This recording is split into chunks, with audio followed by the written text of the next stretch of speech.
जिसका मुस्तकबिल ताबनाक है। ये हम बात करेंगे। हमारे साथ जनाब साहिल अदीम साहब मौजूद हैं, जिनसे पहले भी हम अपने प्रोग्राम में आपकी मुलाकात करवा चुके हैं, और आज हम उनसे इस पर उनकी राय जानेंगे। अस्सलाम वालेकुम साहिल भाई। वालेकुम अस्सलाम। कैसे हैं आप? अल्हम्दुलिल्लाह। जनाब, टॉपिक जो है वो ऐसा है कि जिससे हर शख्स रिलेट कर सकता है। आप इससे लेकिन ये बताएं, आप इससे कैसे रिलेट करते हैं अगर अपनी पर्सनल उसकी बात करें तो? मेरे साथ तो अल्लाह ताला की तरफ से एक सेंस जो थी ना मेरे ख़ानदान में बड़ी क्लियर है। We were never a part of, कभी भी मेरे वालिद साहब भी, एक्चुअली उनके वालिद साहब भी, मेरा भाई ख़ानदान में है नहीं ये जॉइंट। अच्छा ओके। तो मैं दूर से देखता हूँ, ऑफ कोर्स ताबकारी असरात तो सब तक ही आते हैं। तो जो लेकिन वो एक चॉइस की नतीजे में था, या कोई काम ऐसा होता है कि लोगों को जाना पड़ता है? सेंस। अच्छा। क्योंकि केस में लेके भी इसके खिलाफ ये मेरा भी यही केस है, ये इस्लामिक सेंस के खिलाफ है, इस्लाम की रूह के खिलाफ है। और जितने भी ये केस प्रेजेंट किए जाते हैं कि माँ बाप के हुकूक ऐसे होंगे तो ऐसे होंगे, तो सहाबा से ज़्यादा नहीं जानते हैं माँ बाप के हुकूक। बिल्कुल सही बात है। अगर ऐसा ही ज़रूरी था तो प्रॉफेसर सल्लल्लाहु अलैहि वसल्लम से, नबी अलैहि सलाम से डायरेक्टली इस बारे में किसी भी किस्म का हुक्म आना था, या सहाबा ने कहीं ना। और जब डायस्पोरा हुआ है सहाबा का, मुसलमानों का इतना वास्ट सिस्टम इस्टेब्लिश हुआ है नॉर्थ अफ्रीका में, पूरे अरेबिया में, खाली हिजाज में नहीं, सीरिया में, इराक में, एज़ फार एज़ पर्शिया में, तो जॉइंट फैमिली सिस्टम को कहीं पे भी इन्फोर्स नहीं किया गया, इनफैक्ट एनीथिंग रिकग्नाइज भी नहीं किया गया। और वो क्यों करते? क्योंकि वो इस्लाम की उस रूह के ही खिलाफ है ये बात कि एक ऐसे सिस्टम में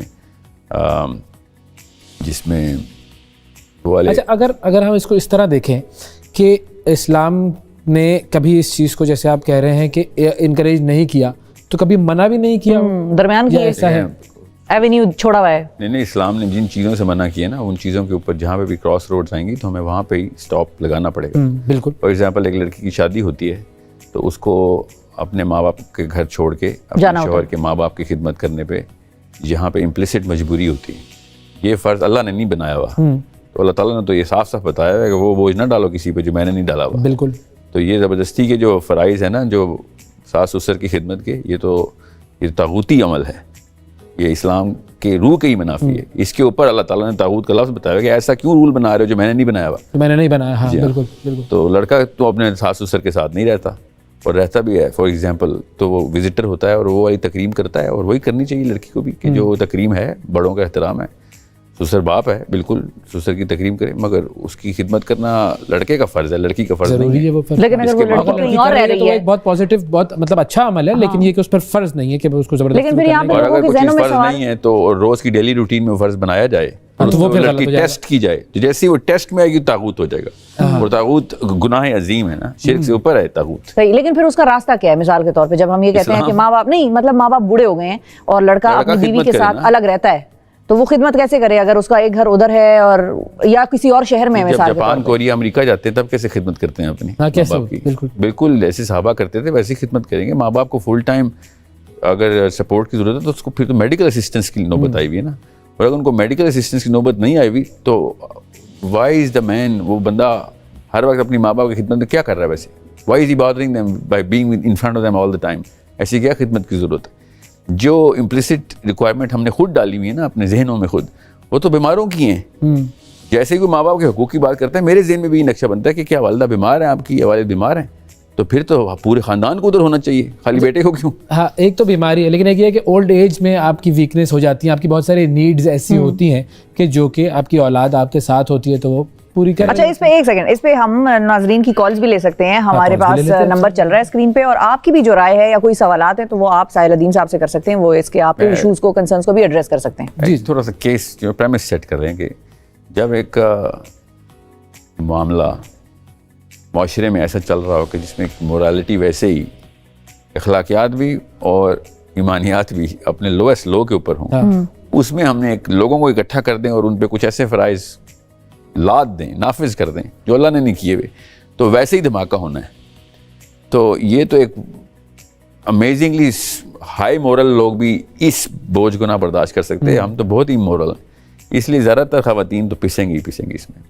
और मसला सिर्फ ख़वातीन का नहीं है, जो बोझ एक लड़के पे आता है ना अपनी माँ और बीवी को बैलेंस करने का, वो तो बड़ा मसला होता है, तो सबसे बड़ा मसला ये है। दूसरा जो मेरे ख्याल से यूथ को जो सबसे ज़्यादा बड़ी ट्रेनिंग देने की कोशिश मैं कर रहा हूँ इस वक्त, कि वो अपने डिसीजंस खुद लेना सीखें।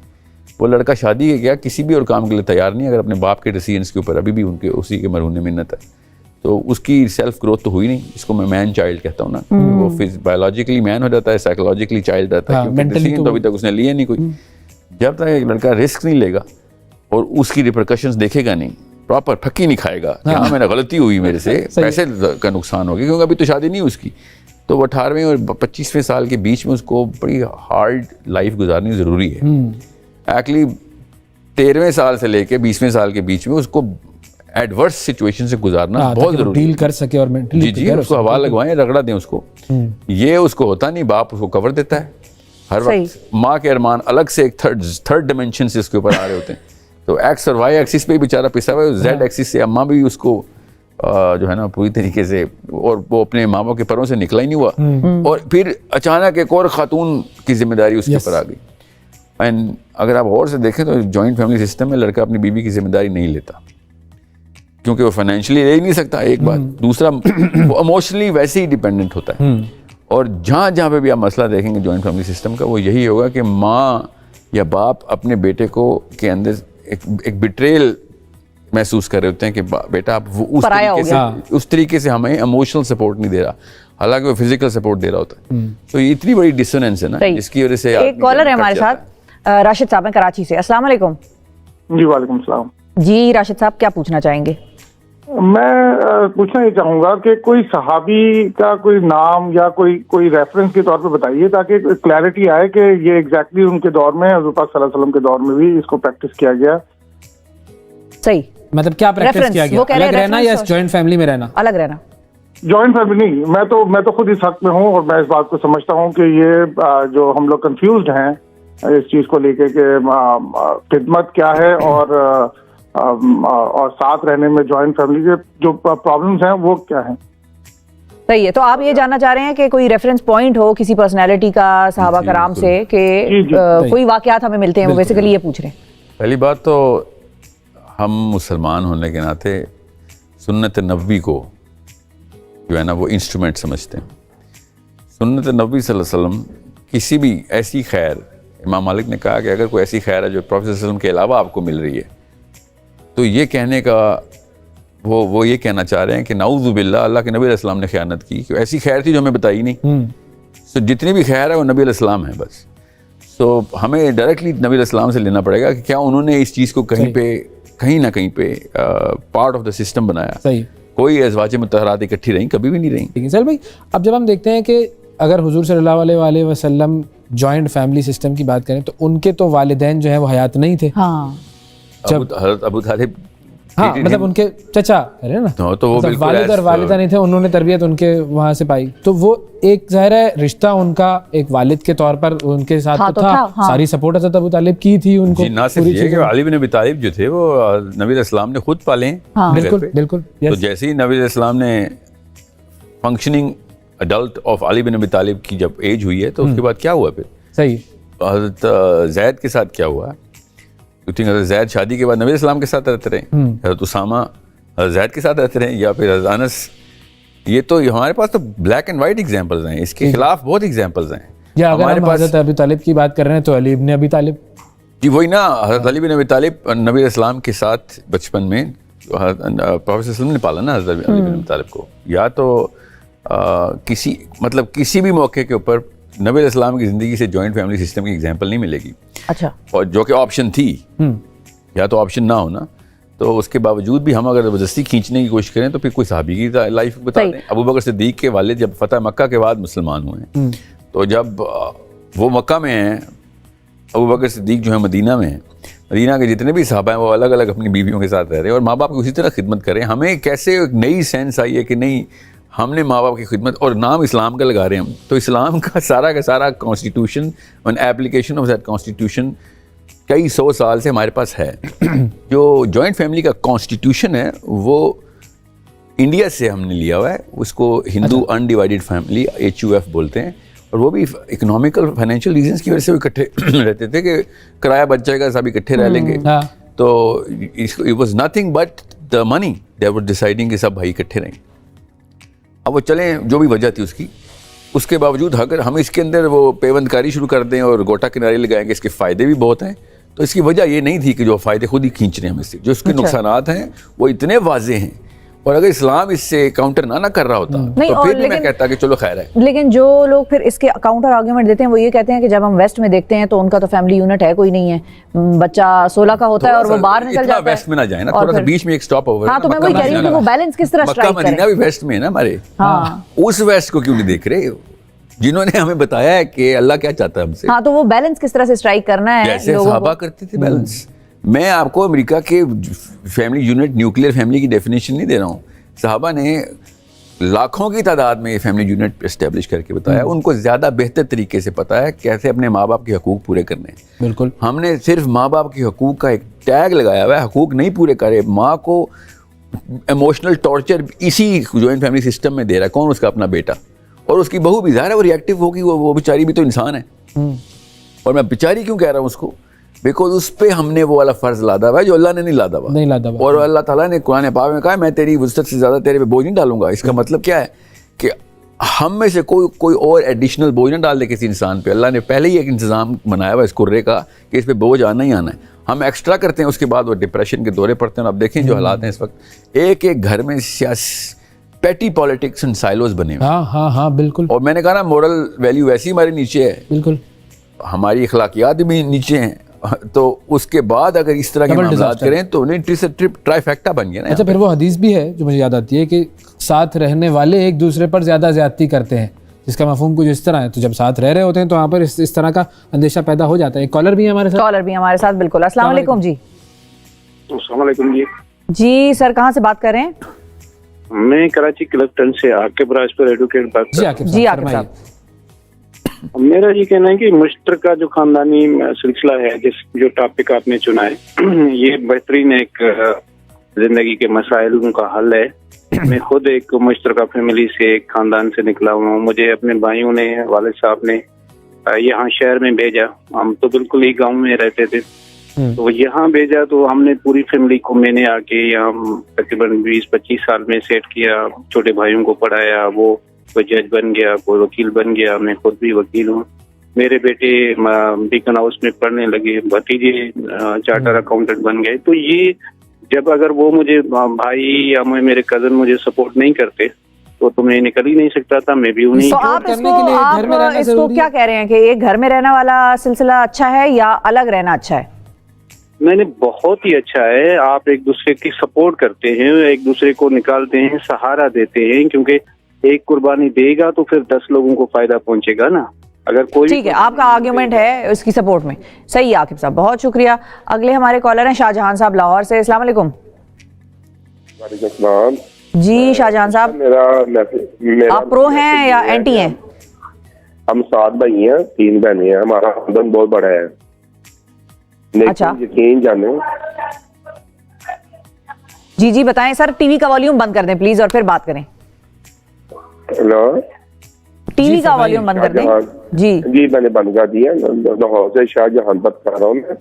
हमारा खानदान ना बहुत बड़ा है जी। तो हमारे में मोहब्बत बहुत है, खुलूस बहुत है माशाल्लाह। हम एक दूसरे को ना बर्दाश्त करते हैं, तो छोटी छोटी गलतियों को नजरअंदाज करते हैं। क्यों ना हम अच्छे मुसलमान की तरह रहे तो रोज़े क़यामत भी अल्लाह ताला हमें माफ कर दे। अच्छा, मैं थोड़ा सा प्रैक्टिकली समझने की कोशिश कर रहा हूँ। अगर एक सवाल, आप लोग एक ही घर में रहते हैं, आप अगर 7 भाई हैं तो एक घर में रहते कैसे हैं? फिजिकली कैसे पॉसिबल है? क्या 7 भाई का अलग अलग कमरा है? अगर सारे शादीशुदा हैं तो सबके अलग अलग कमरे हैं? क्या है? तो मोहब्बत से जिंदगी बसर की है। शाहजहां साहब, आपको आवाज आ रही है? जी आ रही है आवाज। अब पूछे। मेरा यही एक सेकंड, सवाल तो सुन ले सर। सुन तो ले सर, सवाल सुन ले।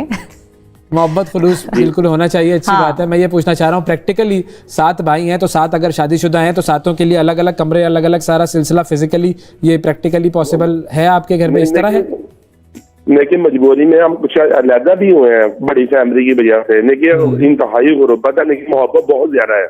बिल्कुल सही, वो तो अल्लाह ताला हमेशा कायम रखे। बहुत शुक्रिया अदा करेंगे शाहजहां साहब आपका। अच्छा, ये कॉलर्स का तांता बन गया। ये दोनों तो मेरे आर्गुमेंट्स है ना। हाँ। इसी चीज को तोड़ना चाह रहा हूँ मैं। एक दूसरे को बर्दाश्त करते हैं हम। क्यों बर्दाश्त करने के तक की नौबत क्यों आई हुई है? अब बर्दाश्त की नौबत क्यों है? मैं भी यही बिल्कुल माइंड में आया था मेरे भी। मेरे जितने भी करीबी अहबाब है, मेरे अपने भाई बहन हैं, हम एक दूसरे को बर्दाश्त नहीं करते, एक दूसरे से जो है ना मुसर्रत खींचते हैं, लज़्ज़त लेते हैं एक दूसरे से। जब इकट्ठे बैठते हैं, इकट्ठे मिलते हैं, साथ रहना क्यों ज़रूरी है इसके लिए। दूसरा जो पहले कॉलर ने कहा ना कि मेरे भाइयों ने मेरी सपोर्ट की है, मुझे शहर की तरफ भेजा। जी हाँ, ये मैं चाह रहा हूँ हर इंसान अपने बेटे को एक ख़ास उम्र में आगे पुश करे, घोंसले से बाहर फेंके, बाहर खुलने उसके, ठीक है। उसके लिए साथ रहने की कोई ऐसा केस जैसे ये शहर आए थे, मैं आपको इस्लाम का केस प्रेजेंट कर रहा हूँ, मैं साइंस पे आऊँगा तो धज्जियाँ उड़ जाएंगी। मैं जान के साइंस की बातें नहीं कर रहा हूँ। हमारी नफ्सियात ही खिलाफ है जॉइंट फैमिली सिस्टम के, इंसान बना ही नहीं है जॉइंट फैमिली सिस्टम के लिए। अच्छा, इस पर साइंटिफिक पे आते हैं, बिल्कुल। ये तो बड़ा मगर ये जितने भी केसेस हैं ना, ये छुपाया जा रहा है। एक ख़ास जो रेडियो एक्टिव प्लूटोनियम है ना, जिसमें एटम बम फटता है हर घर में, वो हम सब क्यों उसकी आंखें बंद कर रहे हैं? सिर्फ इसलिए कि आदमी बाहर चला जाता है, पीछे वो लड़की और हमारी सगी माँ, उसको जो टॉर्चर मिल रहा है ना इस वजह से कि उसकी जो टेरिटोरियल ब्रीच हो रही है, उसका जो किचन शेयर होना शुरू हो गया, उसकी डिसीजन मेकिंग शेयर होना शुरू हो गया, उसका बेटे का जो अपेरेंट इमोशनल इंटरफेस है वो शेयर होना शुरू हो गया है। वो भी तो बेचारी टॉर्चर में। इट्स नॉट कि खाली मैं उस बहू के साथ हूँ, मैं उस माँ के साथ भी हूँ, मैं उस बाप के साथ भी हूँ जिसका बेटा कभी भी नहीं उगेगा। बिल्कुल, क्योंकि वो बेटा हमेशा वेट करेगा, अब्बू, मैं अब्बू से फैसला सुनूंगा तब कहीं जाके अपनी बीवी। मतलब एक अंकल अपनी बहू के डिसीजन मेकर हैं, ये किस किस्म का निज़ाम है? इस्लाम के सख्त मनाफी है। उस आदमी को डिसीजन मेकर दें जिसकी बीवी है, वो कुल्लु राइउन मसूला, उस बंदे से सवाल हो। अल्लाह ने कहा है मैं तेरे से सवाल करूंगा, और मैं कहता हूँ अल्लाह मेरे अब्बू से सवाल कर लेना, क्योंकि डिसीजन तो मेरे अब्बू लेते हैं। सही है। अच्छा, लर्निंग तो नहीं हो सकेगी ना बंदे की, लर्निंग नहीं हो सकेगी। Development, learning is something that we can do even with in the house और आउटसाइड द हाउस। उसकी डेवलपमेंट के ऊपर है। इसीलिए मैं इनको ना मैं मैन चाइल्ड क्यों कहता हूँ, बेसिकली नफ्सियाती बोने हैं हम सारे। ये मर्द हज़रात की बात बता रहा हूँ मैं। और उन नफ्सियाती बोने की बीवी तो डिप्रेशन का शिकार हो गई, और उसके बच्चे भी बोनी पैदा होंगे फिर। सही है, क्योंकि डिसीजन ली नहीं उसने, हमेशा रिस्क एवेसिव रहा। और आप नोट करेंगे कि दुनिया में जिस कल्चर ने भी जितनी जल्दी अपने बेटों बेटियों को डिसीजन मेकिंग और प्रॉब्लम सॉल्विंग में खुद डाला है, उन्होंने ही दुनिया की तरक्की का और प्रोग्रेस का जो है काम करके दिखाया। हम तो बैठे हुए वेट करेंगे कोई हाँ, हमारे तो 25 साल का भी तो बच्चा ही मशीन बन जाएगी तो हम भी इस्तेमाल कर लेंगे। हमने अपनी कुछ नहीं बनानी मशीन, क्यों? क्योंकि अब्बू ने नहीं कहा। हाँ, एस्पेक्ट इसके अंदर जो पहले भी आपने जिक्र किया कि जब हमारे पास ये चीज़ आती है, क्योंकि हम इस सब कॉन्टिनेंट वाले कल्चर में फाइनेंशियल रीजंस की वजह से लोग अलग नहीं होते। फाइनेंशियल रीजन आज भी बड़े हैं। डॉलर, जब हमने प्रोग्राम शुरू किया था डॉलर 258 का था, इस वक्त 260 का हो चुका है, ठीक है। तो वैसे फाइनेंशियल रीजंस हैं, हर एक के लिए पॉसिबल नहीं होता कि एक अलग यूनिट बनाए और उसमें जाकर बसे। उसको फिर कैसे टैकल किया जा सकता है? ये एक और आर्ग्यूमेंट है जिसकी वजह से इसको फैमिली यूनिट को तोड़ देना चाहिए। ये जब घर खरीद लेते हैं, उसी एक प्रॉपर्टी के पीछे उन्हीं भाइयों की कत्ल वारदात शुरू कर देते हैं। फिर हम फाइनेंशियल रीजंस की वजह से मुसलमान को जितनी जल्दी हो सकता है ये हिस्से बखरे करने चाहिए कि भाई मैं अपने फाइनेंशियल खुद उठाऊं, अपना ये वाला बोझा मेरे अल्लाह ने किसी जिम्मे के लिए इधर भेजा हुआ है। जितने भी मसाइल आप देखेंगे ना, ये जो प्रॉपर्टी और इनहेरिटेंस, वो उसी घर के लिए इसके अंदर जॉइंट फैमिली रह रही थी। हाँ, क्योंकि अब्बा ने सही टाइम पर उस चीज़ को डिवाइड नहीं किया। ना सिर्फ ये, बल्कि अब्बा ने बच्चों को अपने अपने एक पैरों पे खड़ा किया, तो वो ज़ाहिर प्रॉपर्टी के ही हारिस बनेंगे वो फिर। हाँ। उनके पास और चारों के पास चारा क्या रहा है, वो उस प्रॉपर्टी के ऊपर ही रहे, उगे पले बड़े, उनके बच्चे आगे से पैदा हो गए, पोते तक उस महल को ऐसे देख रहे हैं जैसे कि काबे को देखता है एक मोमिन, कि भाई इसके अलावा तो मेरा कोई है नहीं चॉइस। तो ये सारे केसेस तो जॉइंट फैमिली के अगेंस्ट, इसी को उठा के अगर हम कोर्ट में पेश करेंगे तो फिर तो हाँ, लेकिन ये कि अगर कुछ फैमिलीज ऐसी हो, नहीं, लेकिन उसके ऊपर देखें केस तो नहीं करेंगे ना। मैं पहली बात तो ये कि पाकिस्तान का जो मोरल फैब्रिक है ना, वो इस काबिल है नहीं कि हम इकट्ठे रह के एक दूसरे के हुकूक और फराइज, हमसे तो दो दोस्त नहीं बर्दाश्त वो हैंडल हो सकते हैं। दो भाई वैसे किसी रिश्ते में आ जाए for temporary period of time, तब भी हमसे एक हकूक और फ़राइज़ की बैलेंसिंग नहीं हो रही। हमने एक लड़के और उसकी बच्ची को, उसकी बीवी को और उसके बच्चों को भी की फ़राइज़ खुद ज़िम्मे ले ली। This is a problem as Muslims we should understand. लेकिन अब इसमें एक और चीज़ भी आती है, कुछ फैमिलीज हैं जो इसी निज़ाम में बड़ी खुशबाश भी हैं और वो ग्रो भी कर रहे हैं और डेवलप भी हो रहा है, सब कुछ है, और उनका ये मानना है कि भाई अगर अलग होना हुआ तो हम हो जाएंगे, लेकिन ज़रूरत नहीं है, वो बर्दाश्त वाला एस्पेक्ट भी नहीं है उनका। तो क्या हमें दीन ये कहता है कि फिर अब साथ मत रहो? वो कौन सी हमारी अहकामात हैं जो हमें ये कहती हैं कि भाई साथ मत रहो? दीन काउंटर किया जा रहा है ना, वो उन फ़राइज़ के ऊपर है जो उस लड़के से लिए जा रहे हैं, जिसने करने ही करने हैं। वो डिसीजन ले नहीं रहा क्योंकि अब्बा जी लेते हैं, अब तो दादाजी लेते हैं। अब why are we not telling the truth here? अब्बा जी भी डिसीजन मेकर नहीं है, अब्बा के अब्बा भी जिंदा हैं, तो अप्रूवल वहां से आएगा, अप्रूवल वहां से आएगा। मेरे बेटे का अप्रूवल मेरे दादाजी लेंगे, कि स्कूल में जाना है। दूसरा जो लड़की के ऊपर बोझ आता है ना, मैं आपको बयान नहीं कर सकता हूँ, बड़ी कड़ी पूछ होनी है। क्यों नहीं आप लोग आखिरत का ख्याल कर रहे? उस लड़की को क्यों 2 एक्स्ट्रा माँ बाप का खिदमत का जबरदस्ती का बोझा डाल रहे हो? ये खिदमत लड़के का काम है, लड़की का काम नहीं है। उसके माँ बाप अपने घर में बैठे हुए हैं, और उससे दूसरा जो नुकसान हो रहा है वो अपने माँ बाप से इतना डिटैच हो जाती है कि जैसे कि बहुत हो गए हैं वो। हालांकि उसको उसी तरीके से कनेक्शन इस्तवार रखना है अपने माँ बाप के साथ। Emotional closeness of the woman towards her own mother and father is, वो जिंदा है तो उसकी खिदमत नहीं करेंगे वो, ऑफ कोर्स। मगर इस वजह से वो क्या हो रहा है, 2 फैमिली असल में टूट रही हैं। नाम ये लग रहा है कि जैसे फैमिली बन रही, नहीं कुछ नहीं जुड़ रहा इधर। 2 फैमिली टूट रही हैं, और एक लड़की के ऊपर एक बुलडोजर आगे उसको पूरी तरह सपाट कर देता है कि भाई अब तो तू, तेरे 4 माँ बाप हो गए, अब अल्लाह ने 2 दिए, हमने 4 डबल कर लिया उसको।